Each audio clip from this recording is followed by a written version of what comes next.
Nous sommes le paysage de l'Europe. Cette vérité, on ne la découvre qu'à la fin des itinéraires européens. Ce sont les chemins qui mènent à cette connaissance.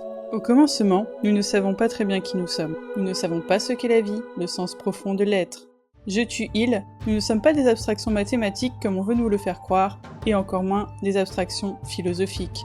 Nous ne sommes pas des citoyens du monde, même si nous essayons, nous ne nous reconnaissons pas dans les images publicitaires.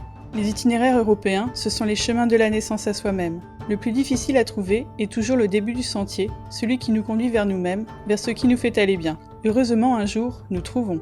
Première fois de notre vie que quelque chose nous touche, et première fois aussi que nous nous sentons séparés. Cette naissance est aussi le deuil de ce que nous ne sommes pas. Pourquoi n'avoir pas choisi un autre continent ? Comment expliquer notre sympathie pour un itinéraire européen ? Pourquoi ressentons-nous cette sympathie comme nécessaire, et ne pouvons-nous pas l'expliquer ?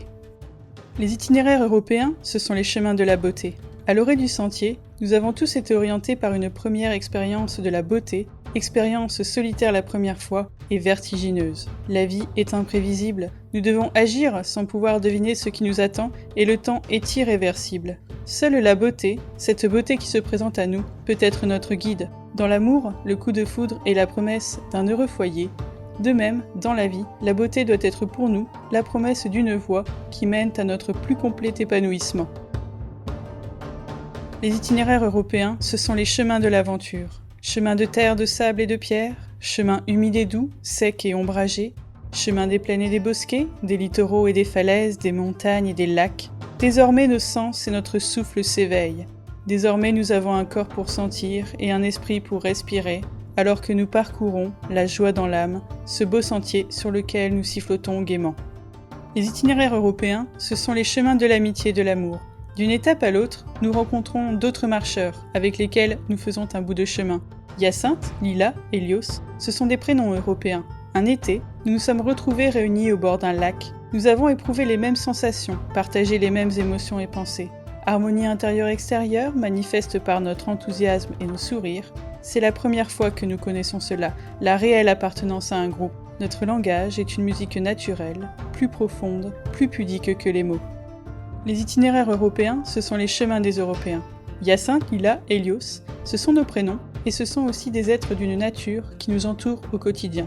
Aller par Mont et par Vaux, rendre visite à ses proches, effectuer un pèlerinage, voyager, les itinéraires de l'Europe, ce sont les chemins où nous marchons dans les traces de nos ancêtres, que ce soit celles de la petite ou de la grande histoire. Chemins qui mènent aux grottes du Paléolithique, aux menhirs magnifiés par les Celtes, aux temples grecs, aux camps militaires des légionnaires romains, aux cathédrales des pèlerins, aux grandes foires, aux festivals de musique. Les itinéraires européens, ce sont les chemins de l'enracinement. L'existence d'une communication est un signe de vie. Transmission du mouvement, circulation des énergies. Pourquoi cette voie est-elle la nôtre ? Pourquoi une telle réciprocité avec notre itinéraire ? Car nous partageons des affinités avec notre environnement.